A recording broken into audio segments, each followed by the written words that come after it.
आवो ताटे बेवफा के याद लगे मर जाई बहू। आवो ताटे बेवफा के याद लगे मर जाई बहू। पगली के याद हमारा दिल से हटाई हो। पगली के याद हमारा दिल से हटाई हो।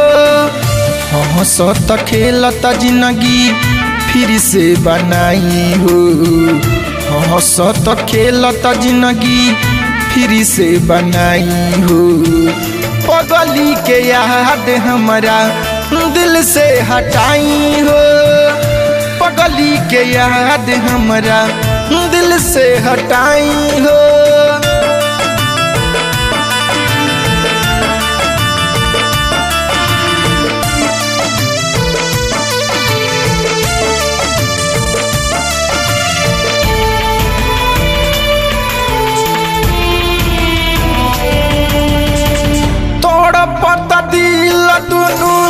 रोवतावे अखिया जब जब याद आवे कोई लबो करबतिया। ए राम जी सुनो ना तोड़ा पता दिल दुनू रोवतावे अखिया जब जब याद आवे कोई लबो करबतिया। ऐसन मंत्र मारी सब कुछ भुलाई हो। ऐसन मंत्र मारी सब कुछ भुलाई हो। पगली के याद हमारा दिल से हटाई हो।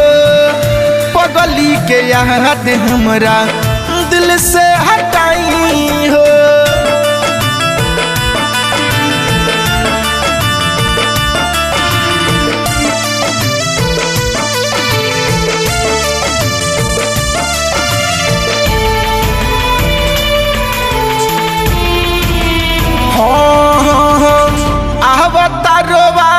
हमारा बहुत बुझाता कृष्ण करनती के दिल पल पल दुखाता। ए राम जी का करी सुनी ना। ए हो आवतारो भाई हमारा बहुत बुझाता कृष्ण करनती के दिल पल पल दुखाता। कवनो बेवफा से अब दिल न लगाई हो।